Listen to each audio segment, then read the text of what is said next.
Estamos conversando com a ministra Luísa Erundina no programa Crítica e Autocrítica da Rede Bandeirantes.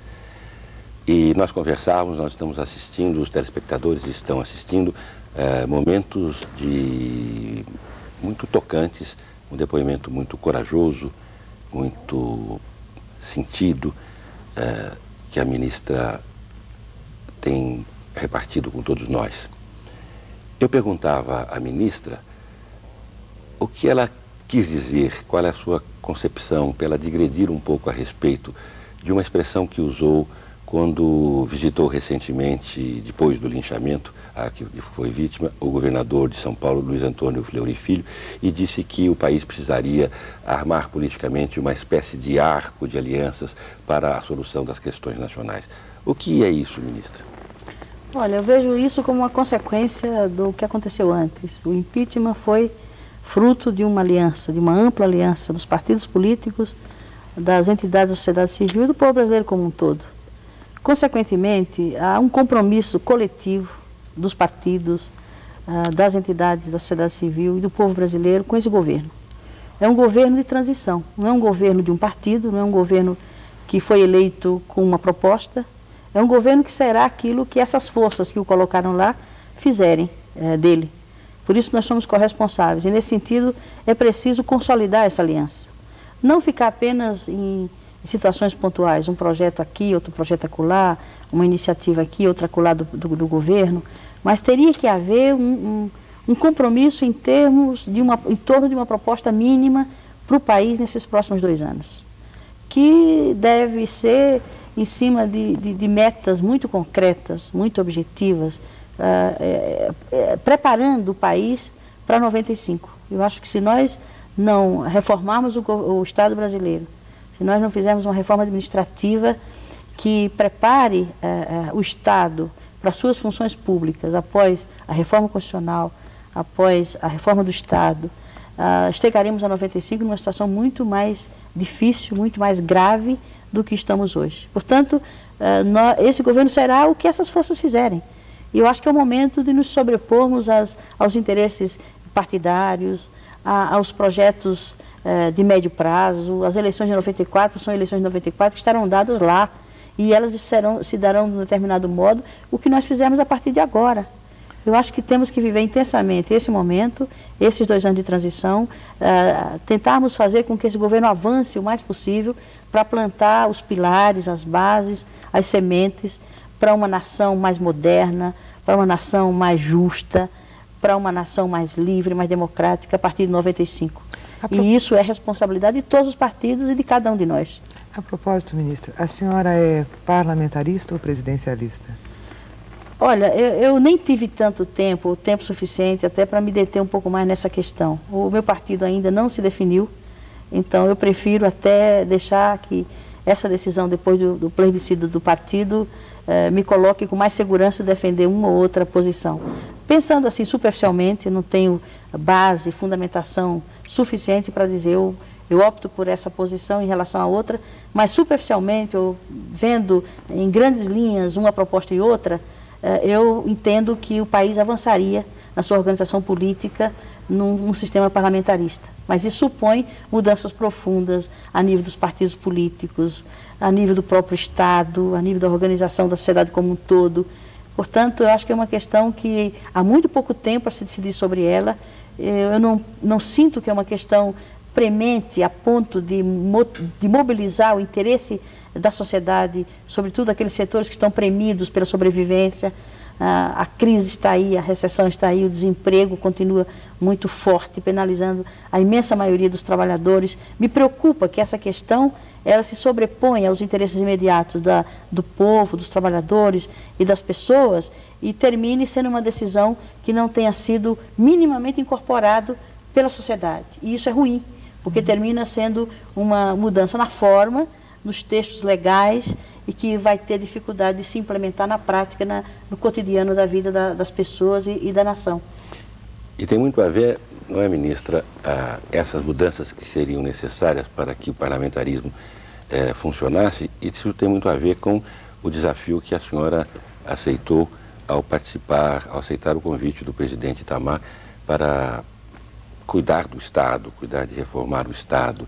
E eu queria que a senhora contasse um pouco para nós o que a senhora já viu, o que precisa fazer, como está o funcionalismo, que ideias a senhora já tem e como pretende se relacionar com essa nova função.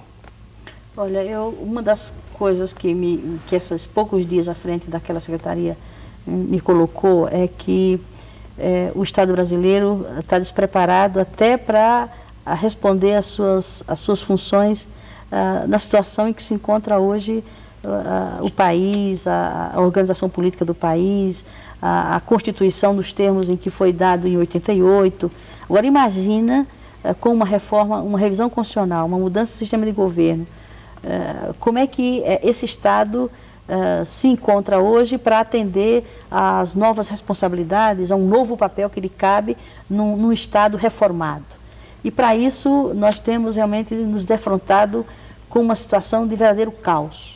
É um caos ao nível do patrimônio público, é um caos ao nível dos procedimentos administrativos e burocráticos, é um caos na definição de responsabilidades e de competências entre os vários órgãos, é um caos no trato com a coisa pública, com os servidores públicos. Não se sabe sequer quantos servidores públicos tem no país. Se chuta, tem 1 milhão e tanto, ativos e inativos, não se sabe onde estão esses servidores, o que eles estão fazendo, qual a sua situação funcional. Esses dias que eu estou lá, estou tentando levantar os que foram colocados em disponibilidade. Então, se sabe que um grande número já foi incorporado, não se sabe onde, em que condições. Fala-se ainda que há 100 mil ainda por ser incorporados. A dificuldade de se chegar a esses 100 mil, não se sabe onde eles estão porque mudaram de endereço. Estávamos discutindo hoje, enquanto vínhamos para São Paulo, como fazer para poder localizar essas pessoas que estão em disponibilidade para trazê-las de volta. Quem sabe, segurando o salário, elas apareçam, porque o endereço que existe já não é mais o mesmo. Quer dizer, é um caos triste de se ver. Elas continuam recebendo? Continuam recebendo, mas não se consegue localizar essas pessoas. Os servidores estão com salários defasados, estão desmotivados, desinteressados, desesperançados, não acreditam mais em nada nem mais ninguém. Então você reconstruir, sabe, esse respeito pelas instituições, pelo Estado, pelo governo, estabelecer uma relação de respeito e de confiança mútua entre os servidores e o governo. E fazer mudanças profundas, a nível até de concepção. Por exemplo, o que é o Estado para esses servidores? O que é o público em relação às tentativas que se fizeram e ainda se fazem de privatizar o Estado? O que é o público? O que é o serviço público? Qual é o papel do servidor público? Quer dizer, até a nível conceitual, tem que se fazer um esforço muito grande de reflexão com esses trabalhadores públicos, com esses agentes que vão operar as mudanças, ou mesmo para manter o Estado como estão hoje as coisas. É um processo imenso, de longo tempo, de longo prazo. Por isso nós queremos acelerar o programa de desenvolvimento de recursos humanos, de treinamento, reativando uma escola que é uma coisa fantástica, que é um elefante branco hoje, a Escola Nacional de Administração Pública, descentralizar os programas, a ação dessa secretaria, dessa escola, através dos estados, dos municípios. Nós já estamos aqui, eu vim esse final de semana, para tentar consolidar um acordo com a Fundacentro, que pertence ao Ministério do Trabalho, que tem um equipamento construído novo, nunca foi usado, para treinamento, está deteriorado. Então, estou querendo ver se eu faço um convênio com o Ministério do Trabalho para ativar esse centro de treinamento com programas de treinamento e desenvolvimento de recursos humanos da escola, descentralizar isso, fazer polos avançados dessa escola, para ver se a gente acelera. Fazendo convênios com as universidades, acabei de acertar um convênio com a Universidade de Brasília, estou para fazer uma visita à Fundação Getúlio Vargas, para também ativar um convênio com a USP, com a PUC, enfim, para mobilizar todos os recursos que existem, para acelerar um processo de treinamento, de formação, de capacitação, para ver se a gente prepara os servidores públicos para as novas funções e tarefas que virão após a reforma do Estado e a reforma administrativa. Quais são os seus planos prioritários, ministra? Por onde a senhora acha? A senhora tem pouco tempo, a senhora tem 2 anos, né? Quais são os aspectos principais que a senhora pretende organizar? Arrumar a casa por dentro, né? E aí arrumar a nível, por exemplo, do patrimônio. A secretaria que eu respondo por ela, que eu que eu dirijo, ela é responsável pelo patrimônio da União, tanto o patrimônio interno como externo. Por exemplo, as sedes de embaixada fora do país deveriam ser gerenciadas, administradas por essa secretaria. Não se sabe que tipo de imóvel, onde estão, qual o seu valor. Essa semana mesmo eu fiz uma visita às mansões que estão lá. São 9 mansões deterioradas e a União e o governo gastando uma fábula por mês para manter vigilância e para manter um mínimo de fazer a manutenção mínima. Tem os prédios funcionais, os apartamentos funcionais, que estão lá com os aparelhos sanitários arrancados, as portas quebradas. É um desmando, como se trata, sabe, o patrimônio do povo.